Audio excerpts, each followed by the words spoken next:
जय हिंद। आप सभी को मैं स्वागत करता हूं आपका एसवीपी इंस्टीट्यूट यूट्यूब चैनल पर। मैं विकी सिंह।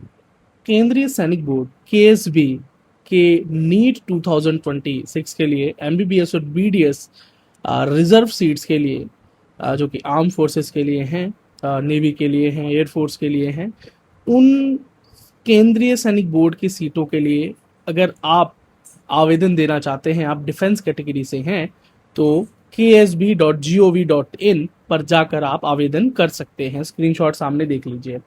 रजिस्ट्रेशन 21 जुलाई से शुरू होकर 28 अगस्त रात 12 बजे तक चलेंगे, यानी एक महीने से भी अधिक समय आपके पास है। और बात करें अगर हम कट ऑफ्स की, तो आप जानते ही हैं कि जो कट ऑफ्स है वो प्रायोरिटी के बेसिस पर मिलता है, यानी पहली priority, second priority, third priority, fourth priority, fifth priority, sixth priority.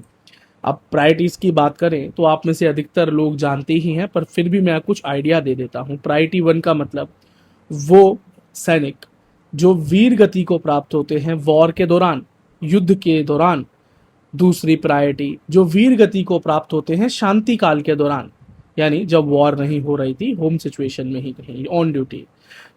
तीसरा है अगर आप ऑन ड्यूटी विकलांग होते हैं युद्ध काल के दौरान। और चौथा, आप ऑन ड्यूटी विकलांग हो जाते हैं वॉर जब नहीं थी, यानी शांति काल के दौरान।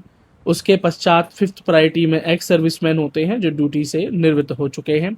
और छठा होता है जो अपने सर्विस अभी भी फोर्सेज में दे रहे हैं। खैर, प्रायोरिटी 1 की कट ऑफ सबसे कम होती है। क्वालिफिकेशन मार्क्स तक भी बच्चों को एडमिशन्स मिलते हैं। डिपेंड करता है नंबर ऑफ कैंडिडेट्स पर। सीटें तो सीमित ही हैं, मैं सीटों की जानकारी भी आपको दूंगा। फिर सेकंड प्रायोरिटी में कट ऑफ और कम होता है, थर्ड में और कम, मतलब माफ कीजिएगा, सबसे कम 1 में, उसके बाद 2 में, फिर उसके बाद 3 में। और जिस प्रकार से प्रायोरिटी बढ़ती चली जाती है कट ऑफ बढ़ते चले जाते हैं, यानी प्रायोरिटी 6 जो है वहां पर जो कट ऑफ है ऑलमोस्ट नॉर्मल कैंडिडेट्स के बराबर ही पहुंच जाता है। कुल आरक्षित सीटों की बात करें तो अभी तक एमबीबीएस के लिए 42 सीटें, 42 सीटें पूरे भारत के अंदर केंद्रीय सैनिक बोर्ड के माध्यम से संरक्षित हैं, और बीडीएस के लिए 6 सीटें, 6 सीटें हैं, यानी कुल मिलाकर 48 सीटें। इस वर्ष ये सीट मैट्रिक्स कुछ चेंज भी हो सकता है, याद रखिएगा इस बात को। अगर हम बात करें कुछ प्रीवियस कट ऑफ्स की, तो प्रायोरिटी 1 में मौलाना आजाद मेडिकल कॉलेज में एमबीबीएस के लिए 6,12,000 के आसपास भी एडमिशन मिला है। लेडी हार्डिंग मेडिकल कॉलेज में 6,37,000 तक भी एडमिशन मिला है।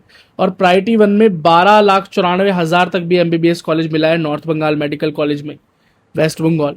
प्रायोरिटी सेकंड में एसएमएस जयपुर 7,13,000 पर भी मिला है। प्रायोरिटी 3 की बात करें तो कट ऑफ यहाँ भी बहुत ऊपर की तरफ जाती है, यानी 12,21,000 तक भी केरला में मेडिकल कॉलेज मिला है। गवर्नमेंट मेडिकल कॉलेज की बात कर रहे हैं, सिर्फ गवर्नमेंट सीटें ही यहाँ पर संरक्षित हैं। 9 लाख पर महाराष्ट्र में वार्धा में मेडिकल कॉलेज मिला है। और उसके बाद बात करें तो यहाँ पर 9 लाख पर भी और भी आवंटन है, यानी यहां तक भी कट ऑफ चली जाती है। पूरी कट ऑफ लिस्ट हमारे टेलीग्राम चैनल पर मैं उपलब्ध करा दूंगा। और प्रायोरिटी 4 की बात करें तो 92,000, 92,000 ऑल इंडिया रैंक तक भी एडमिशन्स हुए हैं। तो आप याद रखिएगा, काउंसलिंग जो होती है केंद्रीय सैनिक बोर्ड की, अलग से आपको फॉर्म भरना पड़ता है। एमसीसी काउंसलिंग अलग है, आपके स्टेट की काउंसलिंग अलग है, लेकिन केंद्रीय सैनिक बोर्ड की जो काउंसलिंग है वो अलग है। कुछ लोग यहाँ पर वो भी होंगे जो दिल्ली के सीडब्ल्यू कोटा के बारे में भी जानते होंगे या वहां भी पार्टिसिपेट करना चाहते हैं। तो दिल्ली का सीडब्ल्यू कोटा एक अलग चीज है, मैंने उसके, वो भी डिफेंस कोटा ही है, दिल्ली डोमिसाइल जो है वो बच्चों के लिए। उसके ऊपर मैंने अलग से एक शॉर्ट वीडियो आराम से बना दिया है, वहां पर जाकर देख सकते हैं। यानी आप सीडब्ल्यू कोटा के लिए डिफरेंटली अप्लाई कर सकते हैं, ऑल इंडिया काउंसलिंग के थ्रू उसमें एडमिशन्स मिलते हैं। केंद्रीय सैनिक बोर्ड के लिए आपको केंद्रीय सैनिक बोर्ड में जाकर अप्लाई करना पड़ेगा। केएसबी की वेबसाइट पर जाकर अभी आवेदन चालू है, आपको आवेदन कर देने हैं। अगर आप आवेदन नहीं करेंगे तो फिर यहाँ पर काउंसलिंग में पार्टिसिपेट नहीं कर सकते। ये काउंसलिंग सेपरेटली चलती है, ऑफलाइन होती है। रजिस्टर्ड कैंडिडेट्स को केंद्रीय सैनिक बोर्ड दिल्ली स्थित जो ऑफिस है वहां पर बुलाया जाता है मुख्यालय में, और वहां जाकर प्रायोरिटी लिस्ट तैयार होती है। और प्रायोरिटी लिस्ट के बाद वहीं पर ऑफलाइन ही बच्चों का कॉलेज आवंटन यानी अलॉटमेंट किया जाता है। और अलॉटमेंट और प्रायोरिटी लिस्ट मैंने आपको बता ही दी है कि जितना ऊंचा प्रायोरिटी उतनी कम कट ऑफ पर बच्चों को एमबीबीएस कॉलेजेस मिल जाते हैं। तो ये केंद्रीय सैनिक बोर्ड को लेकर अभी की अपडेट है। बाकी अगर आपको फुल फ्लैज कट ऑफ चाहिए तो वो मैं आराम से अगले वीडियो में बना दूंगा, अगर इस वीडियो पर लाइक की संख्या 50 से अधिक पहुंच जाती है तो मुझे लगेगा कि हाँ इस कंटेंट की डिमांड है, तो मैं उसके लिए डेडिकेटेड एक अलग से वीडियो बना दूंगा अलग अलग मेडिकल कॉलेजेस की अलग अलग सीट मैट्रिक्स के साथ साथ, और उसमें होने वाले एमबीबीएस एडमिशंस लास्ट ईयर की कट ऑफ और एक्सपेक्टेड कट ऑफ पर भी आपको देखने को वीडियो मिल जाएगी। चलिए, धन्यवाद आप सभी का। जय हिंद।